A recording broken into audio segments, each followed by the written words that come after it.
Guys हम सब ने स्टूडेंट लाइफ को एक्सपीरियंस किया है। कुछ स्टूडेंट अपने होम टाउन में ही पढ़ाई कंप्लीट कर लेते हैं, लेकिन कुछ को अपने घर से दूर हॉस्टल जाकर रहना पड़ता है। और जब हम एक नए शहर में एक नए हॉस्टल में एंटर करते हैं तो हमें ये नहीं पता होता कि हम कैसा माहौल फेस करने वाले हैं। होम टाउन में तो सब कुछ सेफ लगता है, क्या हॉस्टल का भी इन्वायरमेंट भी उतना ही सेफ होता है? क्योंकि हर हॉस्टल के कुछ रूम्स अपनी दीवारों में ऐसी राज और ऐसी घटनाएं समाये बैठे होते हैं जो पहली ही रात में इंसान को ऐसा डरा देती हैं कि दिल और दिमाग दोनों हमेशा के लिए उस डर को महसूस करते रहते हैं। वो डर जो हमें एक अजीब सी रियलाइजेशन कराता है कि जिस चीज़ पर हमने कभी यकीन नहीं किया था वो सच में इस दुनिया में एग्जिस्ट भी करती है। और ये बात मुझे तब समझ आई जब मैं अपने हॉस्टल के एक ऐसे कमरे में शिफ्ट हुआ जो नॉर्मल कमरा नहीं था बल्कि एक हॉन्टेड कमरा था। हे गाइस, कैसे हैं आप लोग? आई होप आप सभी अच्छे ही होंगे। तो गाइस, सबसे पहले मैं दिल से अनीस को थैंक यू कहना चाहता हूं, क्योंकि ये जो हॉस्टल स्टोरी इन्होंने मुझे भेजी है, trust me this one is genuinely interesting और सुपर क्रीपी है, जिसे सुनकर आज आपको बहुत डर लगने वाला है। और हाँ, अगर आपके साथ भी कभी कोई रियल क्रीपी इंसिडेंट या हॉरर एक्सपीरियंस हुआ है तो आप अपनी स्टोरी मुझे मेरे जीमेल आईडी पर भेज सकते हैं। वो आईडी आपको डिस्क्रिप्शन बॉक्स में और स्क्रीन पर दोनों जगह मिल जाएगी और मैं आपकी कहानी को अपनी आवाज़ में सुनाऊंगा। और अगर आपको ये कहानी पसंद आई हो तो चैनल को लाइक, शेयर और सब्सक्राइब करना ना भूलिएगा। तो गाइस, इतना इंट्रो काफ़ी है, अब और वक्त बर्बाद नहीं करते हैं, शुरू करते हैं आज की रियल कहानी को।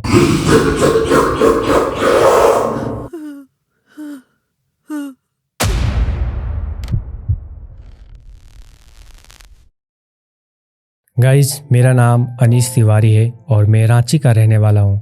2023 में मैंने अपना 12th कंप्लीट किया और मम्मी पापा से डिस्कस करके हरियाणा के एक टॉप गवर्नमेंट बीटेक कॉलेज में एडमिशन ले लिया। स्टेशन पर जब मैं मम्मी पापा से आखिरी बार मिला तो उन्होंने मुझे प्यार और ब्लेसिंग दी। उसके बाद मैं ट्रेन में चढ़ा और अगले दिन बुआ के घर पहुंच गया, क्योंकि वो भी हरियाणा में ही रहती थी। बुआ ने मुझे काफ़ी समझाया, सपोर्ट किया, लेकिन एक प्रॉब्लम थी। कॉलेज बुआ के घर से 15 किलोमीटर दूर था।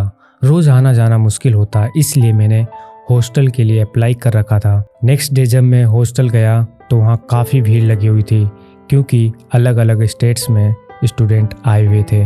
मुझे देखकर खुशी हुई कि मुझे नए नए लोगों से मिलने का और दोस्ती करने का मौका मिलेगा। गाइज, हॉस्टल में वार्डन एक एक करके स्टूडेंट को रूम अलॉट कर रहे थे, लेकिन मेरा और कुछ स्टूडेंट का नंबर सबसे आखिरी में आया।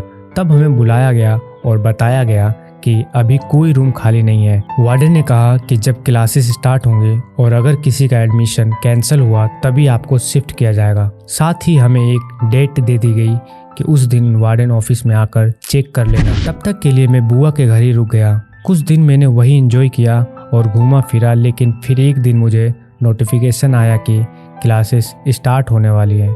लेकिन अब भी मेरे दिमाग में टेंशन चल रहा था, रूम का क्या होगा, क्योंकि डेली बुआ के घर से 15 किलोमीटर ट्रेवल करना सच में एग्जॉस्टिंग था। इसलिए क्लासेस स्टार्ट होने से 2 दिन पहले मैं वार्डन ऑफिस फिर गया। वार्डन ने फिर वही जवाब दिया, कोई रूम खाली नहीं है, और उन्होंने सजेस्ट किया कि पास के प्राइवेट हॉस्टल में देख लो। मैं ओके बोल के वापस निकलने ही वाला था कि मैडम ने मुझे दोबारा बुलाया। उन्होंने कहा एक रूम खाली है, लेकिन वो 4th फ्लोर के टेरेस पे है। मैं तुम्हें पहले बता दूं, उस रूम के बारे में स्टूडेंट अफवाह फैलाते हैं कि वो हॉन्टेड है, पर सच ये है कि ऐसा कुछ भी नहीं है। गाइज, वैसे भी मुझे भूत प्रेत पर बिल्कुल विश्वास नहीं होता। उसके अगले ही दिन मैंने वार्डन मैडम को साफ साफ कह दिया, मैम मैं कल शिफ्ट हो जाऊंगा।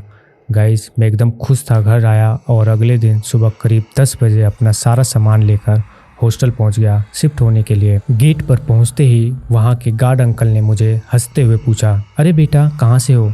मैंने भी उन्हें अपने बारे में सब बताया। फिर उन्होंने पूछा कि मुझे कौन से फ्लोर का रूम मिला है।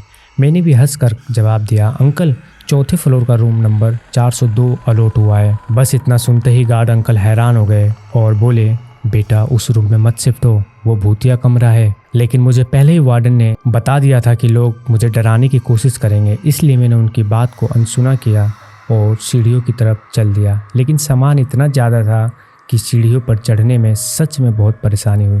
जैसे तैसे करके मैंने अपना सारा सामान ऊपर पहुंचाया। गाइज, मैं आपको बता दूं, मुझे जो 402 नंबर का रूम मिला था वो सबसे ऊपर टेरेस पर अकेले ही एक रूम था पूरी छत पर और कोई कमरा नहीं था और यह देखकर मैं बहुत खुश हुआ क्योंकि पूरी छत खुली हुई थी। अब जब मैंने रूम खोला तो अंदर धूल मकड़ी के जाले और भयंकर तरीके से गंदगी पड़ी थी। बाकी सब तो नॉर्मल था, लेकिन उसके अंदर से बहुत गंदी बदबू आ रही थी, जैसे कोई जानवर मर गया हो। मैंने सोचा हो सकता है ये बहुत दिनों से बंद है इसलिए बदबू होगी। गाइस, कमरे के अंदर 2 बेड और एक कंप्यूटर टेबल पड़ी हुई थी और बगल में अटैच बाथरूम था। मेरे लिए काफ़ी था। मैंने रूम की अच्छे से सफाई की और अपना सामान सेट किया। अब काम करते करते मुझे दोपहर के 2 बज गए थे। मैंने नहाया धोया और सोचा कि थोड़ी देर सो जाऊं क्योंकि सच में बहुत थक गया था। बस में सोया और सीधा शाम के 7 बजे उठा जब कैंटीन की घंटी बजी।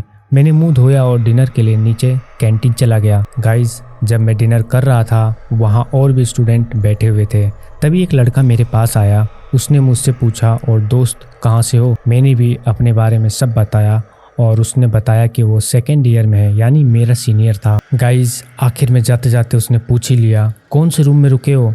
मैंने बताया 402 में।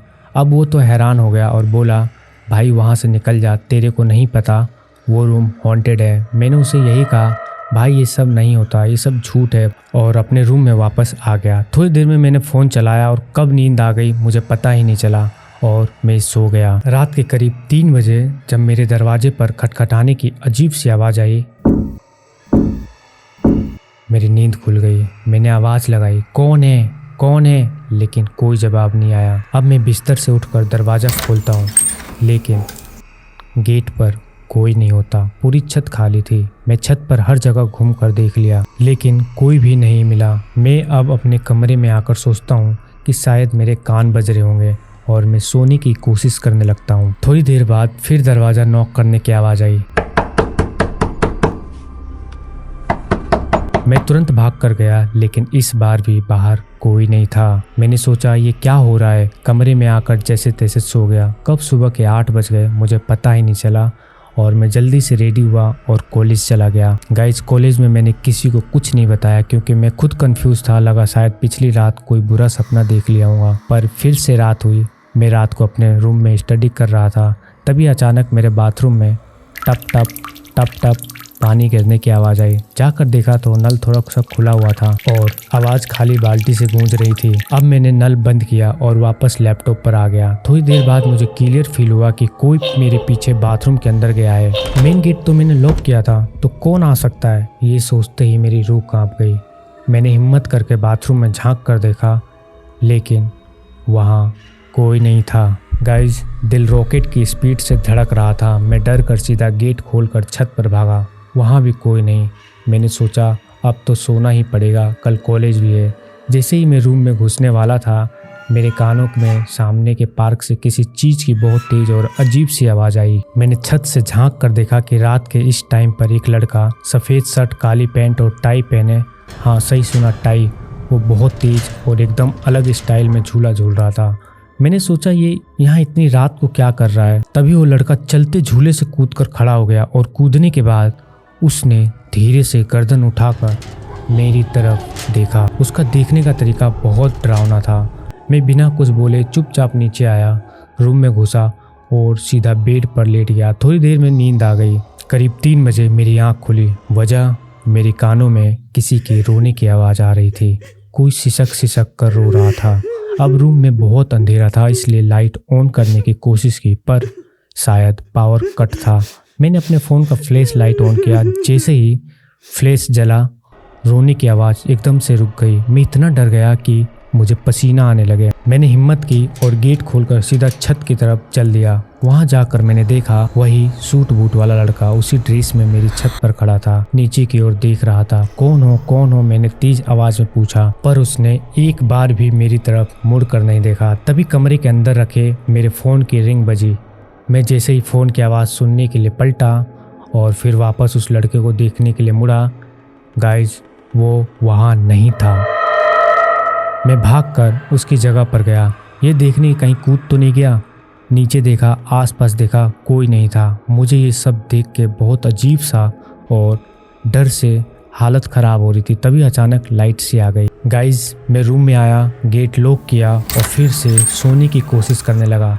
तभी फिर से सिसकियाँ और रोने की आवाज़ आने लगी। इस बार भी आवाज़ रूम से ही आ रही थी और ऐसा लगा जैसे बाथरूम से आ रही हो। मैं डरे हुए कदमों से बाथरूम की तरफ बढ़ा। मैंने बाथरूम की लाइट ऑन की और जैसे ही गेट खोला, वही लड़का, हाँ वही झूला झूलने वाला लड़का बाथरूम के कोने में मुंह नीचे किए रो रहा था। गाइस, जैसे ही उस लड़के ने बाथरूम के कोने में अपना मुंह ऊपर किया, मेरी सांसें वहीं अटक गई, क्योंकि उसके चेहरे पर आंखें ही नहीं थी। वो जगह एकदम खाली था। उसका मुंह किसी डरावनी हॉरर फिल्म वाले भूत जैसा लग रहा था। मैं इतना डर गया था कि लगा मेरी जान गले तक आ गई हो। मैं बिना एक पल रुके उस बाथरूम से भागा, मेन गेट खोला और सीधा सीढ़ियों से नीचे रपटते हुए हॉस्टल के मेन गेट पर पहुंचा। वहाँ गार्ड अंकल बैठे थे। मैंने उन्हें हाँफते हुए सब कुछ बताया। गार्ड अंकल ने सिर हिलाया और बोले, बेटा मैंने तुम्हें कल ही कहा था कि वो रूम हॉन्टेड है। मैंने उन्हें बताया, अंकल जो लड़का मुझे अभी मेरे बाथरूम में दिखा था, सेम वही लड़का मुझे रात में सामने वाले पार्क में झूलते हुए दिखा था। गार्ड अंकल ने मेरी तरफ देखा और बोले, बेटा ये लड़का इस हॉस्टल में भटकता है। कई लड़कों ने मुझे इस आत्मा के बारे में बताया, लेकिन वार्डन मैम इसे झूठ समझती हैं। अब मैंने कांपते हुए पूछा, पर अंकल ये लड़का है कौन? तब उन्होंने जो बताया वो सुनकर ही मेरी रूह कांप गई। उन्होंने बताया 2020 में एक लड़का उसी रूम नंबर 402 में अपने 2 दोस्तों के साथ रहता था। अचानक मार्च में लॉकडाउन लग गया, सब घर चले गए, पर पता नहीं क्यों वो लड़का घर नहीं गया। जब भी मैं छत पर पानी देखने जाता तो उसका रूम हमेशा बंद रहता। एक दिन मैंने सोचा देखूं ये क्या कर रहा है। गेट तो बंद था, पर जब मैंने कान लगाकर सुना तो रूम के अंदर से कुछ बड़बड़ाने की आवाज़ आ रही थी। मुझे लगा शायद पढ़ाई कर रहा होगा। वो कभी नीचे नहीं आता था, ना ही खाने के लिए मार्केट जाता था, क्योंकि कैंटीन तो बंद थी। पता नहीं वो क्या खाता पीता था। उसके 3 या 4 दिन बाद जब मैं फिर छत पर गया तो मुझे बहुत गंदी बदबू आई, जो सीधे 402 नंबर रूम से आ रही थी। मुझे शक हुआ। मैंने नीचे से कुछ लोगों को बुलाया और जब हमने दरवाज़ा तोड़ा और तभी अचानक बोलते हुए गार्ड अंकल रुक गए। मैंने उनसे कहा, फिर क्या हुआ अंकल? वही लड़का पंखे से लटका हुआ था। उसकी बॉडी सड़ने लगी थी। सबसे हैरान कर देने वाली बात ये थी कि उसके रूम में जादू टोने वाली चीज़ें पड़ी थी और ज़मीन पर अजीब सी डिज़ाइन बनी हुई थी, जो देखने में बहुत ही खतरनाक लग रही थी। बाद में जब पुलिस ने फ़ोन पर उसके रूममेट से बात की तो पता चला कि वो लड़का अपने एग्ज़ाम में अच्छे मार्क्स लाने के लिए ब्लैक मैजिक जैसी चीज़ें ट्राई करता था। शायद इसलिए उसने अपनी जान दे दी थी। इतना सुनकर गाइज मेरी तो फट गई थी। मैंने गार्ड अंकल से कहा, अंकल अब मैं क्या करूं? उन्होंने सीधा बोला, अब उस रूम में मत जाना। पर अंकल मेरा सारा सामान तो वहीं है। उन्होंने सीधा कहा, घर से किसी को बुला लो और कहीं और शिफ्ट हो जाओ। तुम अब उस रूम में गलती से भी मत जाना। मैंने उनसे मोबाइल मांगा और अपनी बुआ को फ़ोन किया। सुबह होते ही वो मेरे भैया के साथ हॉस्टल आ गई और उन्होंने मुझे कॉलेज के पास ही एक प्राइवेट हॉस्टल में शिफ्ट करवा दिया। वहाँ मेरे रूम में 3-4 लड़के थे जो मेरे ही कॉलेज के थे और वो बहुत अच्छे थे, जिससे उनसे अच्छी दोस्ती हो गई। अगर मैं आपको सच बताऊं तो उस रात को याद करके आज भी मुझे डर लगता है और गोस बम्स आ जाते हैं। तो गाइज ये थी अनीस की ज़िंदगी की सबसे डरावनी कहानी। अगर आपके पास भी अनीस जैसी कोई सच्ची या डरावनी कहानियां हैं तो उसे आप मुझे मेरे ईमेल या इंस्टाग्राम पर बेझिझक भेज सकते हैं। साथ ही कमेंट में अपना नाम और शहर ज़रूर बताएं। इससे मुझे पता चलेगा कि हमारी कहानियों का यह सफ़र कहां कहां तक पहुंच रहा है। अगर आपको ये कहानी पसंद आई है तो लाइक करें, इसे शेयर करें और हमारे चैनल को सब्सक्राइब करना ना भूलें। मिलते हैं नेक्स्ट वीडियो में। तब तक के लिए stay aware and stay safe.